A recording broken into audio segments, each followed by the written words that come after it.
If Nigeria had a voice, it would. Can I catch a break? Anyways, Mr. Olalekan Ige joins us via phone to help us understand what needs understanding. Good morning, Mr. Ige. Yeah, good morning, Kennedy. Thank you for joining us. Yeah, thank you too. All right. So, what's your take on the threats by the militants?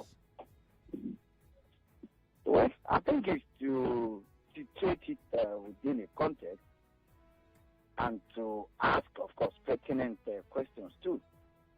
One is, has the federal government of Nigeria been fair to the Niger Delta? The answer is absolutely no. On the other hand, is also to ask, can we completely blame the federal government for the underdevelopment in the South-South? The answer is also no. So you see, on one part, you can blame the federal government for not treating the Niger Delta fairly well. But then, for all of the problems we've had in the Niger Delta, can you attribute everything to the federal government of Nigeria? The answer is also absolutely no. So as they talk about the federal government not doing well for the Niger Delta, of course, we can also ask physicians, you thyself, have you also been able to faithfully utilize all of the fundings that have come this way? Those are the questions within which we can situate what they're asking for. Now, the federal government set up a commission to develop this region. I'm looking at, the position of the militants. Should their displeasure be to the federal government or to the NDDC? Well, I think both ways, really. Both ways. Because the NDDC was set up as an interventionist agency.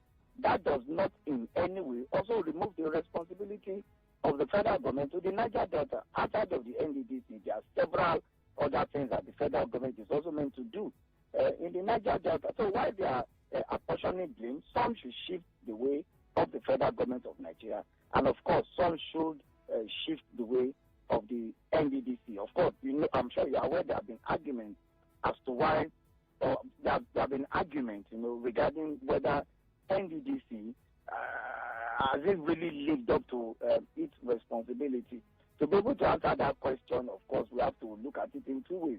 One is those that have been saddled with leadership responsibilities in the NDDC. How have they been able to utilize those funds? That's one. On the other hand, too, is the NDDC itself, has it been well funded? I'm sure you know that NDDC makes budgetary provision every year. Do they get all of the money they're even asking for? So why it could be said that, look, NDDC has not gotten all of the funds it will have loved to get, we can also question and say, look, the ones you've gotten, what has happened to it?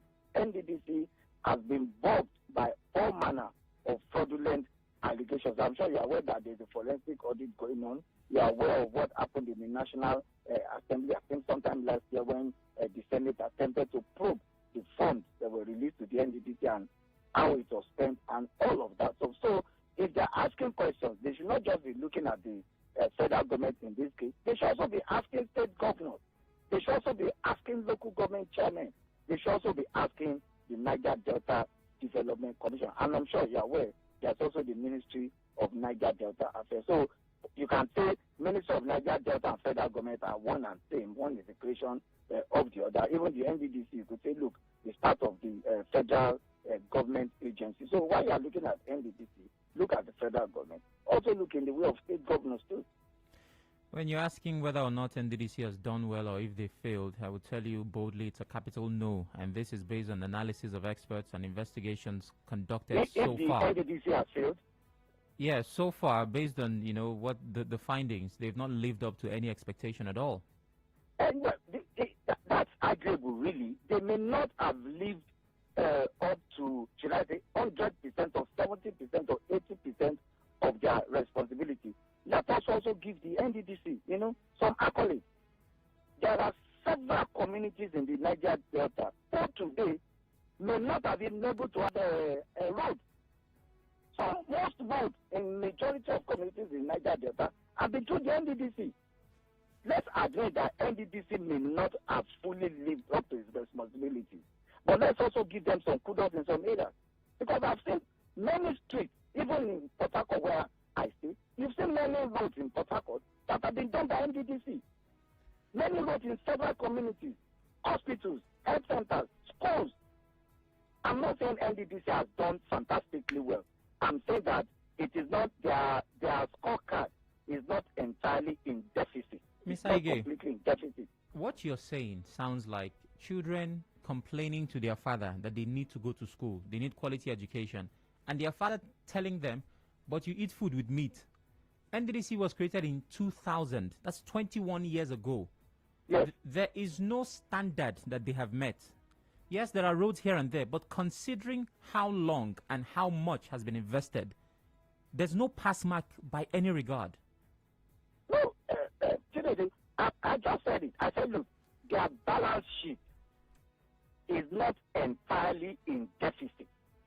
So if you have a balance sheet and you have a loss and income and you have liabilities, and you look at it, you have assets, you have liabilities on your balance sheet, and you look at the assets, your assets is reading 22, and your liabilities is reading 78.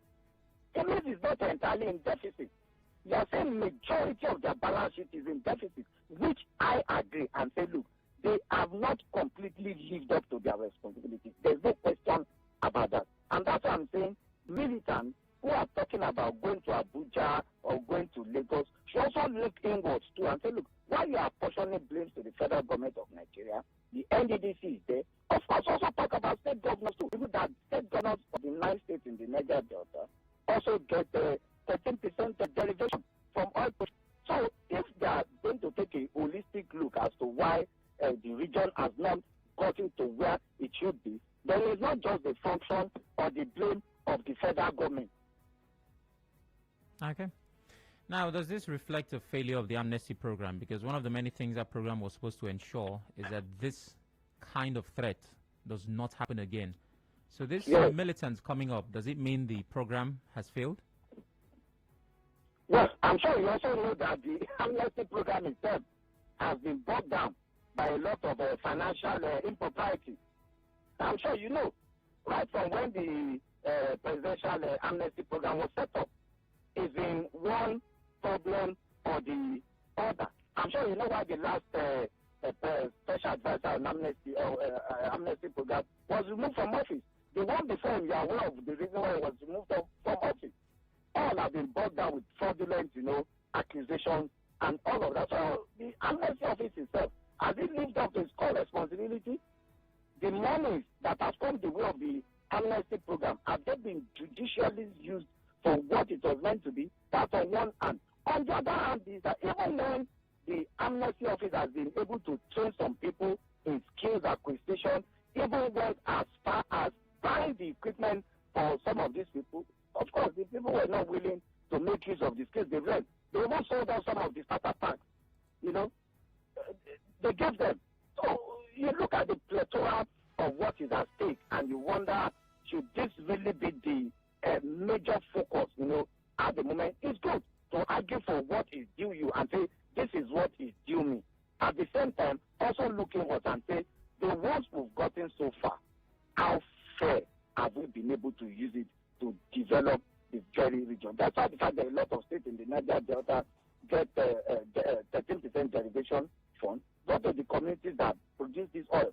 As the state governments themselves also been able to develop some of the communities that produce this oil from the derivation money they get. So let's not focus, let the militants not focus strictly on the federal government. It's to ask questions. There is no crime in asking questions from the federal and state government. That is what democracy is all about. You can rise up at any point in time and ask questions.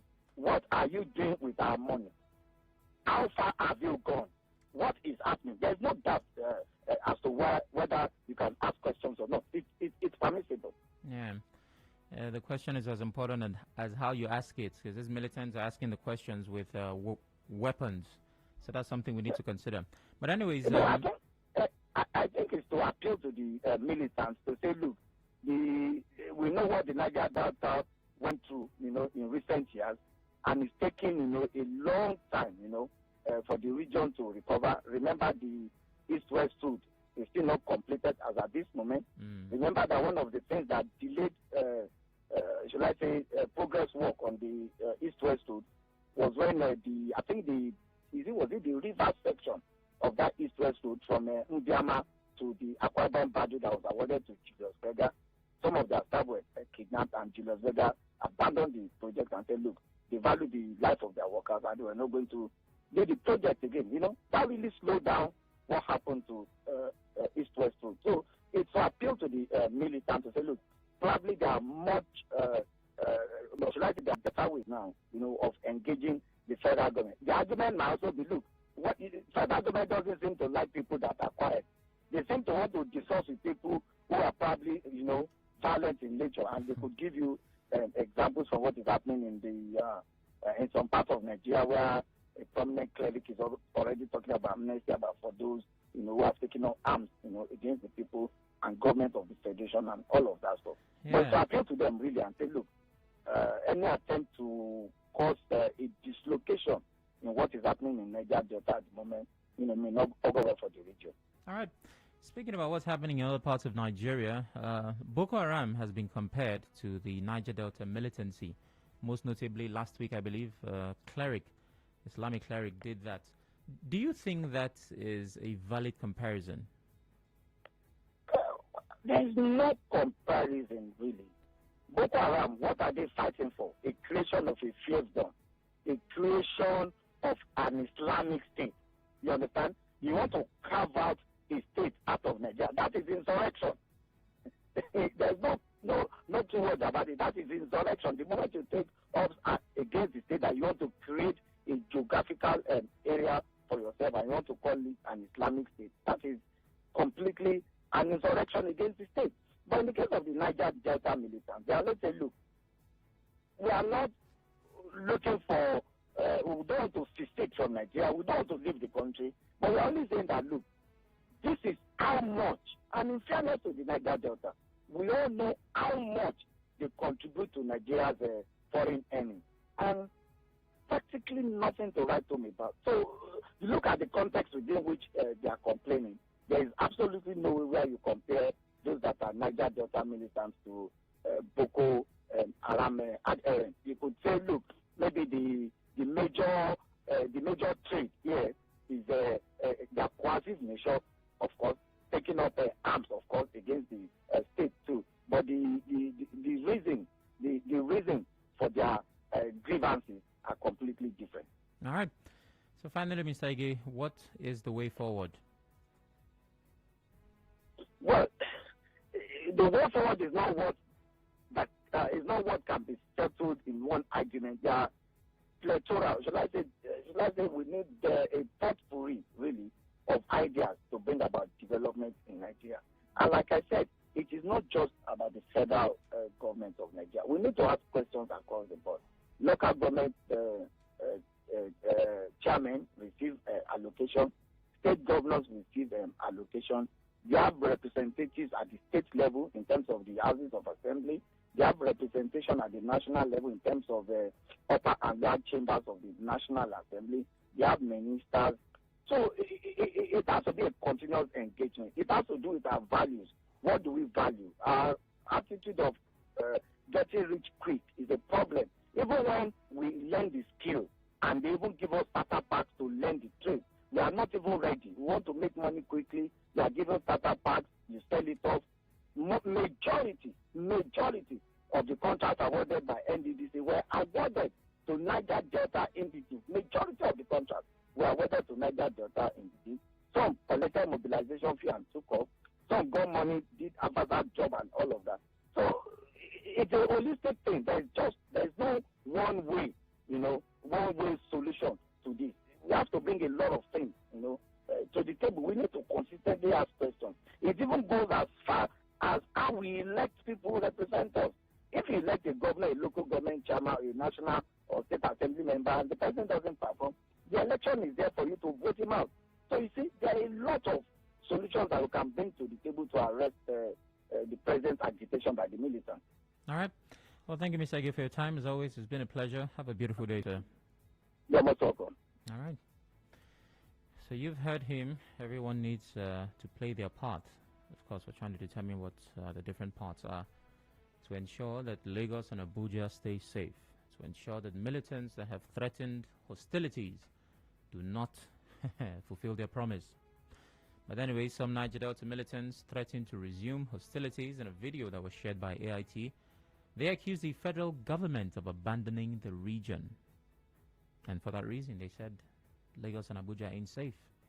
We are going to destroy all facilities, both onshore and offshore. What is your take on this threat by the militants? And of course, the position of my guest, 0817-923-0002. 0817-923-0003. Turn off your radio so we enjoy the conversation. Good morning. Hello, good morning. Good morning. Sammy, good morning. Good morning. My name is Odema. Sammy, I don't and I will not lose sleep over any threat from the Niger Delta militants. Oh, really? Yeah, because, Sammy, they are antecedent. This is not the first time they are threatening. All the federal government needs to do is just call one of them, call them to a meeting, and that ends it. The antecedent shows that they've not been serious. They have never shown any distance to show that they've been serious in any of their threats. It's not as though I don't support them destroying anything, even though the government has admitted, and they should also raise, see reasons with the federal government, because Buhari just told us yesterday that he's just waking up. So maybe when he's just woke up now, he will not remember that there's Niger Delta. They should give him more time. Our president has told us that he's just waking up, that he will no longer sleep again. So, hello? I can hear you. So for me, I think they should give him more time. Okay. Maybe the remaining years, he will wake up and remember Niger Delta and do something. All right, thank you very much. It's 11:30. Andrew takes the headlines. After that, we continue this conversation. Don't go anywhere.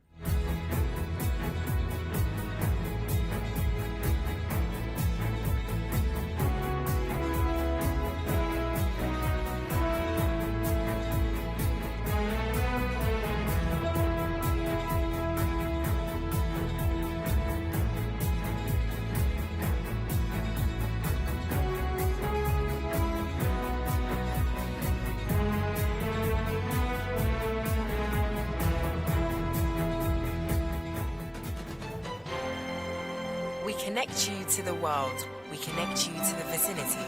We are Nigeria Info. Listen to me. I said this is a real situation and the government has to do something about it. What are you trying to insinuate? All these people looting Nigeria's money? This is Nigeria Info in the heart of Nigeria. 92.3. We are Nigeria Info.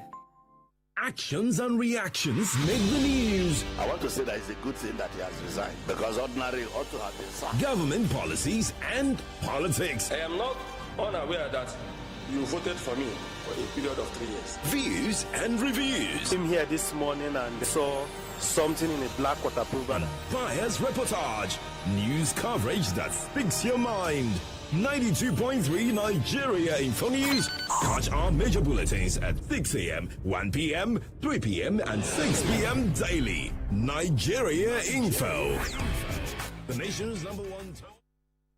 The clocks were striking midnight, and Nigeria was on the threshold of independence. To be hopeful in bad times is not just foolishly romantic. Ask not what your country can do for you. It is based on the fact that human history is a history not only of cruelty, Sons of former slaves and the sons of former slave owners, but also of compassion, sacrifice, this government threw my mother out of window, courage, the Iron Lady of the Western world, and kindness. which we intend to bring into existence by any means necessary. His story on Nigeria Info. Tuesdays, 12:30 p.m. Thursday, 9 p.m. Sunday, 6:30. Position make you rich? I don't have that type of richness. My richness is life. History is who we are, why we are the way we are. Headline News. Nigeria Info on 92.3. Headline News. Hello, good morning. I am Euphemia Andrew. NLC staged protest at headquarters of Corporate Affairs Commission in Abuja. House of Assembly members divided over bill seeking to allow individual determination of minimum wage by state governments. Pandef condemns comments by Islamic cleric over activities of bandits. Call intensifies for release of abducted Uniport lecturer Dr. Jones Ayuwo. New Rivers CP promises prompt action.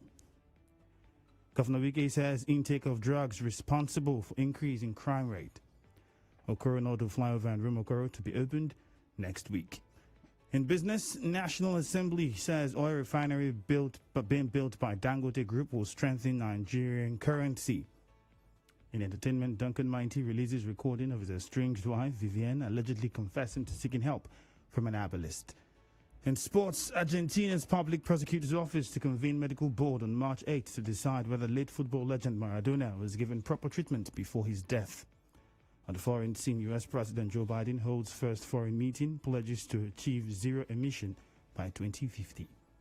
Contact our newsroom on 0818-900-0017. Thank you for listening.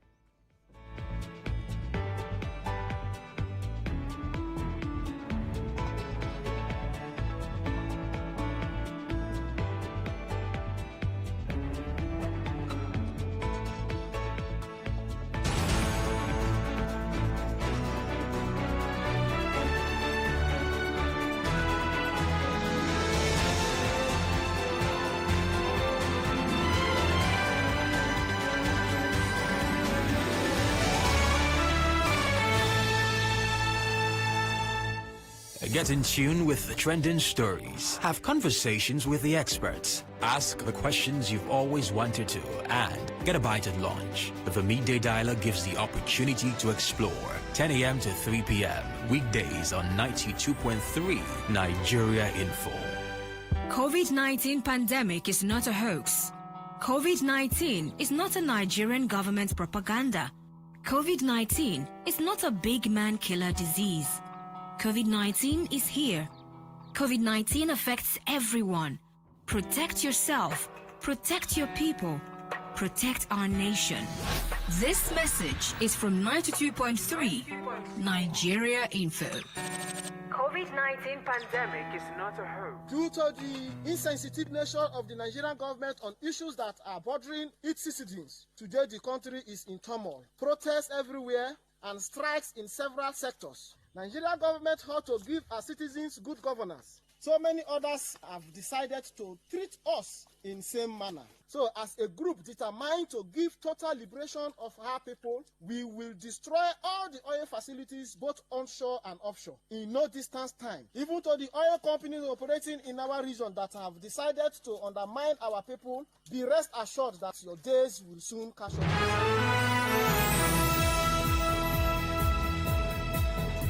Welcome back. Be rest assured that we don't play. We need the attention of government for the purpose of development. Of course, the Niger Delta militants threatening to resume hostilities. I say things are not working as they should in the country. I, of course, spoke to my guest earlier, Olalekan that said government has a portion of blame. There is enough blame to go around. Do you agree with him? What is your take on the threat by the militants? 0817-923-0002. 0817-923-0003.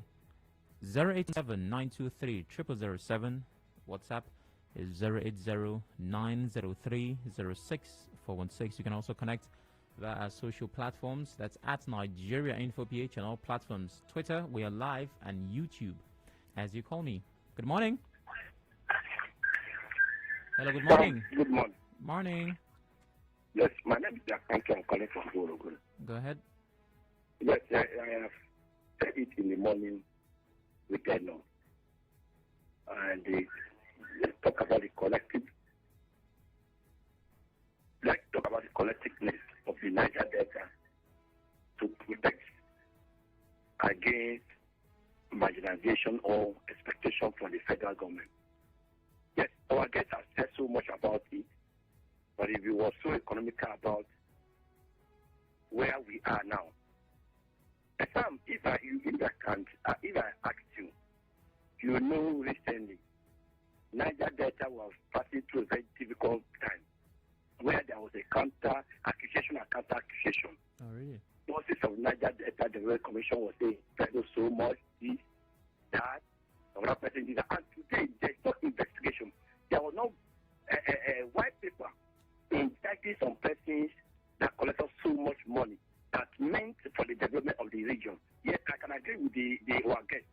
Yes, Yeradua administration or Obasanjo administration, they do so much in the Niger Delta. That was the exception of NDDC. But in recent times, NDDC has been a cow made to some persons. It's a way of patronizing political supporters, political jobbers, that you man the NDDC in the midnight, they'll become a wealthy man, forgetting the aims and objectives where how the Niger Delta was established. It was a special agency to bring roads, to bring water to our people, to teach our people, to teach our farmers, to traders. For today, Niger Delta has become nothing. And let me tell you example. The protest they want to carry out or they want to do this in Abuja, this and that, is selfish. It's selfish. It did not receive holistic support of the Niger Delta. All right. For few people who are connected somewhere and their money they were expecting is not forthcoming. Okay. They want to pump. It will not happen like that. Thank you very much, but I must move on now. Good morning. Good morning. Hello, sir. Good morning. Morning. Yes, can the federal government do more?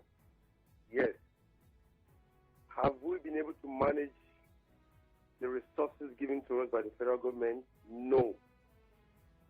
There's a saying in Yoruba that the insect that destroys the vegetable lives inside the vegetable, and charity begins at home. I think the youth or the militants should look inward. There lies the problem. Imagine 6.5 billion allotted for palliative alone by the NDC, by the last board of NDDC. 6.5 billion, Sam, for palliative, for COVID palliative, unaccounted for. So we should look inward. We should look at the 30% derivation given to the governors. We should look at the Ministry of the Niger Delta. We should look at the amnesty program. We should look at the NDDC. Let's solve our problems locally before we talk about asking for more from the federal government. Okay. These people are close to us.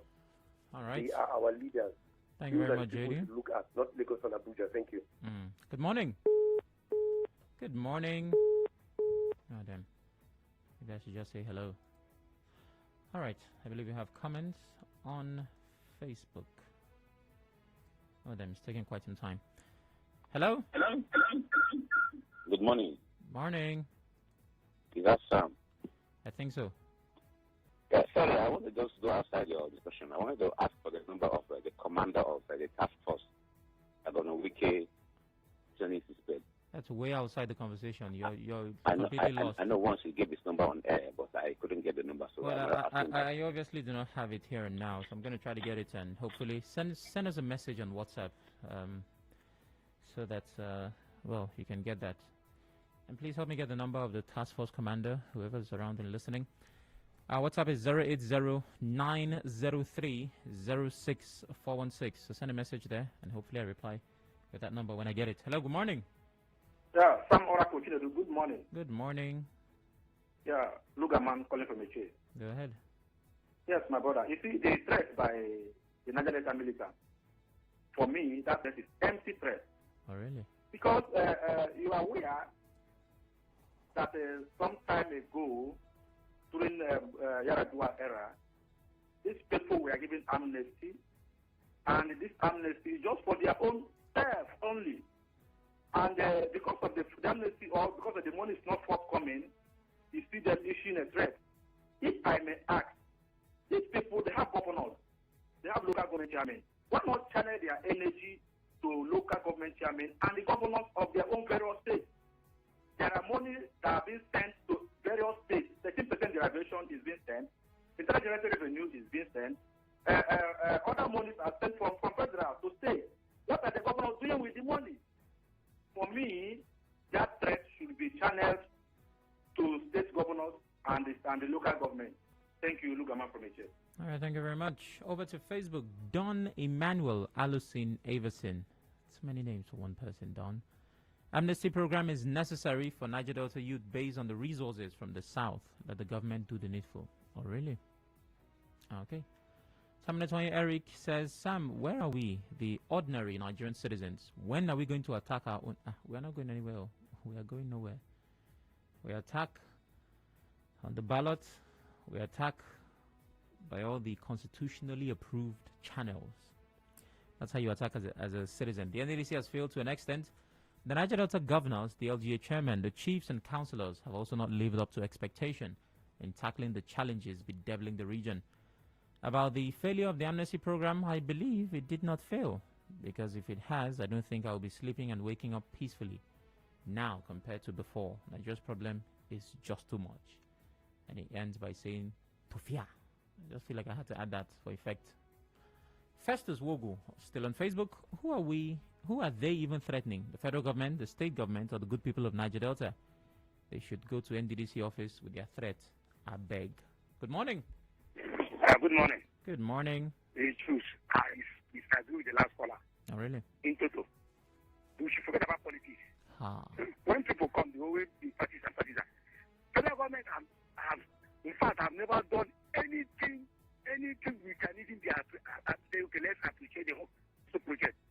Yeah, mention one particular project that you can part of from federal government. Mention one. The only project you see in this state now is done by the state government. The only project you are seeing now is state government project, and the government state commissioning project. Next week, you will commission project. Well, you see, there is... hold on. There's a ministry for Niger Delta Affairs. There's an entire ministry to pay attention to this region. There's also a commission that is under that ministry. Yes, I'm still blaming the federal government. No, hold on. When you say federal government has done nothing, I'm telling you of some channels, some policies, some systems they put in place to ensure that when your people complain, they can point fingers to certain offices and certain people in certain positions. Are you aware that NDDC for political appointments? Are you aware? I don't know. Is it? The government is owing some billions to NDDC. Oh my goodness. You will not disagree with me. You will not agree with me. They are owing some billions. If you are budgeting, if you want to budget 5 billion in social commission, I know that commission has a lot of things to do. Then you give them 3 billion naira. And out of that 3 billion naira, you still send people from Abuja to go there for a contract. Oh, damn. And some companies, there are some people from Aso doing some contract at NDDC. I'm telling you, that is just a political appointment. Nothing's happening. Okay, look at the probe last year. What happened? Nothing. If the government is serious, they're supposed to survive NDDC. What project with the people have done? Nothing. They're not doing anything. Okay. We have ministers at Abuja. You see what happened last time? That under the government, I promised to give the whole community. Thank you very much, Chooks. I must move on. I'm certain that you know you have limited time so other people can do what you're doing, express themselves. Nedu Chris on Facebook says, I think when it comes to issues of Niger Delta militancy, NDDC should first be held accountable. The issue of corruption and misappropriation of funds really alarming. The federal government should share the blame because it seems they care less. Okay. Let's go back to WhatsApp, where I believe there's action. The NDDC have not lived up to anything. They have not even scored 0 in my score. They have minus 200%, but I'm glad it's your score. The politicians want Nigeria. That's the politician. I don't get this. Okay, you have to send this message again for the purpose of my sanity. Good morning, Sam. I agree with your guest, and I want... Okay. Well, there's a better way to coin this. Good morning. Hey, please, let me explain more to you. Thank you very much. Moving on. Good morning. Good morning. Good morning, Nigerian. Morning. Good morning, Sam. Doctor. Go ahead. Thank you. The amnesty granted to Niger Delta militants by this Yaradua. Actually, that amnesty was not granted to the militants because the militants are criminals. The militants were not criminals in the first place. The militants then were an organized group using violence and then attacking the government and attacking an oppressive and suppressive government. It is a voluntary, there is a word I'm supposed to use. You'll find it, don't worry. Okay.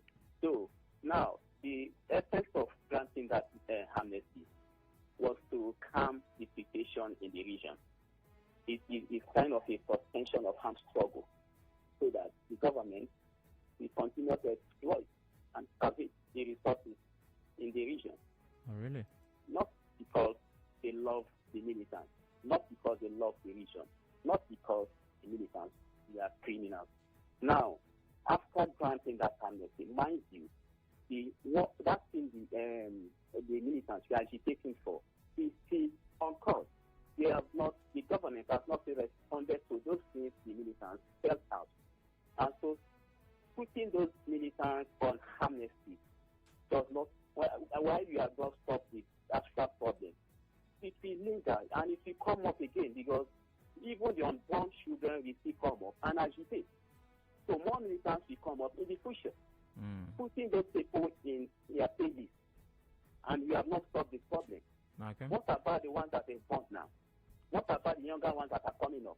And they still meet the situation that have not been addressed. Okay. So the government has failed. Thank you very much. So it's about solving the problems, not solving the problems of the militants, but the problems of the region. I see. I believe I saw a similar comment on Facebook. Lekia Douglas. Sam, amnesty is misunderstood in this part of the society. By opinion, militants agitated for the development of the region that economically aids the Nigerian state. But what the government does gave amnesty to individuals by giving stipends rather than development. So I'm not surprised at any further call. Good morning. Hello. Good morning. Good morning. Good morning. Yeah, this is Gift calling from Yanagua. Go ahead, Gift. Yes, Shinedu. We should try and understand this whole agitation. Some of us, we talk as if we don't even know how this whole thing started. The 2009 is not even the first time that this region has been complaining about what the federal government has been doing to them. This whole thing started from people like Kensaruwinwe. You talk about Adakadoru, Jasper. It's not something of today. Some of them were using pen, some were using guns, which is Boru. Why Ken was using pen? Ken that used pen, what is the story today? Sam Shinedu Oracle, please tell us. So people should try and understand. You cannot tell, according to one of the professors in Uniport, Professor Andrew Efemini, that you cannot steal from the people, then you expect them to keep quiet. Federal government is stealing from Niger Delta. People should forget about what are they using 13% to do. That professor said it plain and clear. You are taken from somebody and you are giving peanuts back to this person. And you are telling us that what have they used the 13% derivation for? What about the 87%? Is it their right to come and collect what belongs to the people? This has happened before in America. And you cannot go there and tell the people how to use their resources. It is only in Nigeria that people will support the federal government, even questioning the governors of the Niger Delta. Allow us to deal with them. But we are talking about today, what has happened with the 87%? And the whole struggle was resource control. And people said, please, keep down your arms. Let's go back to that settlement table, dialogue. And if people listen to you, at the end of the day, what has come out from that very dialogue table? Nothing has come out aside from taking care of the stipends that they talked about. Nobody should misunderstand this whole thing. They are playing up to date as I speak with you. They are taking care of what they are supposed to take care of in terms of these agitators. Now they are talking of these oil companies to relocate. And for you to carry out projects that you are supposed to carry out based on the package of that amnesty. Thank you. Thank you very much. Take it easy. Take it easy. So, I mean, conflict resolution, I was made to understand that the best way to resolve conflict is by negotiation. But it's a pity the Nigerian system of leadership forbids negotiation. If we must move forward as a nation, we must negotiate now, whether to continue. Restructuring is what Nigeria needs now before all the structure will collapse. Okay. I believe this will be my final call. Good morning. Hello, good morning. Hello. Good morning. Morning. Yeah, my stake is this. The Nigerian government, I think they have tried a lot when it comes to Niger Delta problems. You see, the first agitators, today, they have been awarded contracts amounting to billions of naira. They have gone. We will not see them anymore. These ones, I don't know how they are coming up. Before you know, you get Avengers, because they too need a national kick. And I also believe that politicians are setting them up. You demand something, and you are trading Abuja and Lagos. Are they responsible to your problems? The leaders in Niger Delta today, they are billionaires because they have used Niger Delta money to enrich themselves. And you are threatening federal government, threatening Abuja. I'm sorry for them. The day they will threat into Lagos, they will smooth them off. Okay. Nigeria has been on attack for a year. Previous government has been on attack.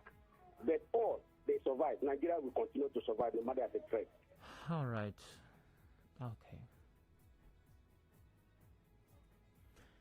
I said earlier, that if Nigeria could literally speak, it will ask the question, can I catch a break? There's just, I don't know, there's too much happening at the same time. You know, it's like that man who has financial issues. He has a family to take care of. There are kids, fees you need to pay. The landlord is knocking for the rents. The wife is, almost due for delivery. And the man is like, listen, I know I have to attend to all these responsibilities, but they don't have to happen at the same time. You shouldn't be getting a call from the principal of your children's school at the same time you're getting a call from your landlord, the same time the doctor. It's just too much. And Nigeria is that man that has too many bills to pay. And the due date is on the same day. So, can the federal government do better? Of course. That's all they have to do, better. But as my guest said, the blame goes round. Everybody has a fair share. If you're talking development of Niger Delta, the region is made up of states that have governors. The region has a commission which was set up to, develop. Development is right in the title, NDDC. That commission is under a ministry. Have you held your people accountable? Well, before you get to Abuja, you can get to Rumukuru, if you know what I mean. It's closer to look at the people here and ask, have you played your part? Before taking a bus or a plane to get to Lagos or Abuja. So is there blame to go? Oh my goodness, there's more than enough blame. It's possible I might even get just a percentage of that blame. I have no idea why, but it might come. But it's important everybody understands their part to play, and you accord everybody accountability based on their responsibility.